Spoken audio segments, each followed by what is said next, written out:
এই সেই হিংস্র ঘাতক যে নির্মমভাবে মা মেয়েকে হত্যা করে মাটি চাপা দিয়ে রেখেছিল।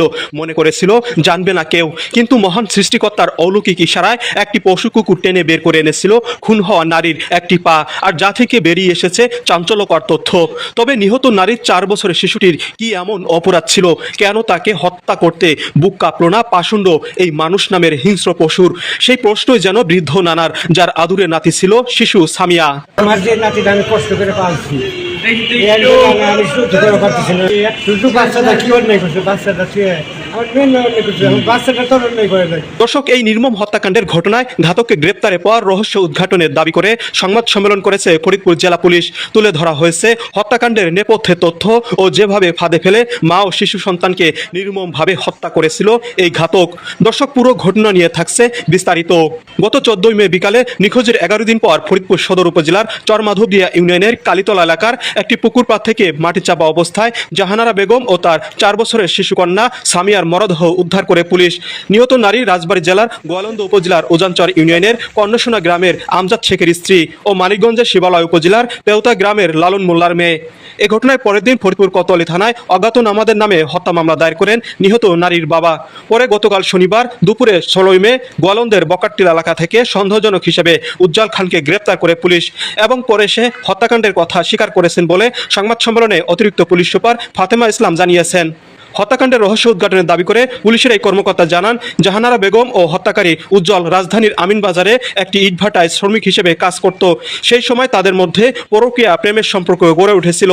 প্রায় 3 বছর ধরে চলা প্রেমের এক পর্যায়ে বিয়ের জন্য চাপ দেয় জাহানারা। একটা প্রশ্ন আসতে পারে যে উজ্জ্বল খান কেন সন্দিগ্ধ? এখানে ডিসি স্টেটের স্বামী তিনি কিছু তথ্য দিয়েছিলেন যে তার কিছু সন্দেহ আছে যে তার স্ত্রী উজ্জ্বল খানের সাথে কোনো একটা সম্পর্কে লিপ্ত ছিল, এবং তাকে আটক করে যখন জিজ্ঞাসাবাদ করা হয় তখন তার হেফাজতে একটি মোবাইল ফোন পাওয়া যায়, এবং সেই মোবাইল ফোনের যে তথ্য সেটা পর্যালোচনা করে দেখা যায় যে ডিসি স্টেটের যে মোবাইল নাম্বার, ওই নাম্বারের সাথে তার এই ফোনের একটা ফ্রিকোয়েন্ট একটা যোগাযোগ ছিল, এবং তখন আমাদের সন্দেহটা আরও বেশি জোরদার হয় এবং তাকে আরও ব্যাপকভাবে জিজ্ঞাসাবাদ করা হয়। এবং এই জিজ্ঞাসাবাদের এক পর্যায়ে তিনি জানান যে ডিসিজ জাহানারা বেগম এবং শিশুকন্যা সামিয়াকে তিনি হত্যা করেছেন। তো এটা আরও যখন জিজ্ঞাসাবাদ করা হয় তখন জানা যায় যে ডিসিজ জাহানারা বেগম এবং উজ্জ্বল তারা দুজনেই ঢাকার আমিনবাজারের সনি কোম্পানির একটা ইট ভাটায় শ্রমিক হিসেবে কাজ করত, এবং সেখান থেকেই ডিসিজের সাথে তার একটা যোগাযোগ হয়, এবং মোবাইল ফোনের মাধ্যমে তারা অন্তত 3 বছর যাবৎ তাদের মধ্যে একটা সম্পর্ক ছিল। এর মধ্যে গত 4 মে জাহানারাকে মোবাইল ফোনে জামতলা বাজারে আসতে বলে উজ্জ্বল। এরপর বিকালে আত্মীয়ের বাড়িতে মিলাদ মাহফিলের শেষে বিকালে জাহানারা তার শিশুকন্যা সামিয়াকে নিয়ে জামতলা বাজারে চলে আসে। পরে উজ্জ্বল তাদেরকে কালীতলা এলাকায় শামচুল মোল্লার নির্জন পুকুর পাড়ে নিয়ে যায়।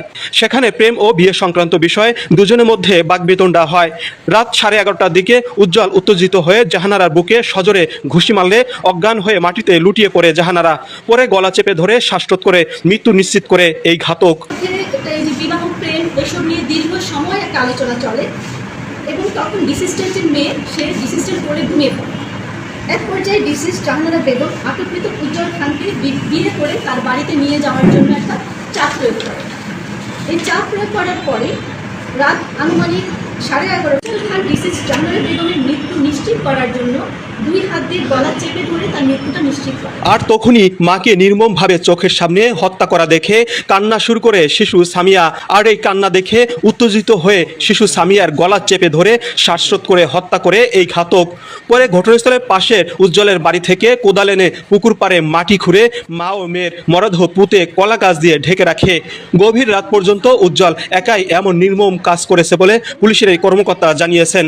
আর এভাবেই নিহত নারী আর ঘাতক উজ্জ্বলের পরকীয়া প্রেমের বলি হলো শিশু সামিয়া। এই ঘটনা যেন উন্মোচন করে দিল প্রক্রিয়া প্রেম কখনো সুখকর হয় না, যার শেষটা হয় নির্মমতা আর হিংস্রতায়। শ্রাবণ হাসান, ফরিদপুরিয়ান সময়।